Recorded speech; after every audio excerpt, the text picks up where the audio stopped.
Recordo una anècdota que el director de doblatge li va dir al distribuïdor: mira, amb aquesta noia potser ens estarem una setmana més, ja t'ho dic, perquè clar, ella no té la tècnica que... I l'altre va dir, és igual, vull aquesta veu. Amb aquest punt de confiança que em van donar, jo vaig arribar allà i vaig dir, no us preocupeu, que igual suo molt, però ho faré.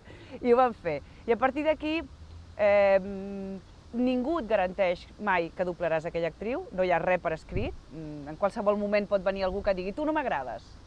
I bueno, et fa una mica de ràbia perquè penses que la pel·li no és per tu. Però bueno, això ja... Jo sóc la persona a la que contracten, amb la qual, o sigui, el treballador, amb la qual tampoc puc fer res. Però vaig pensar, intenta fer-ho tan bé com puguis perquè sempre et vulguin a tu. O sigui, en el fons va ser una motivació. I de fet, des d'aleshores ho faig jo. Ara m'he trobat, que sí, que han vingut dels Estats Units i m'han dit, ja sé que fa 7 anys que dobles a la Sandra Bullock, però no sé, no estem segurs.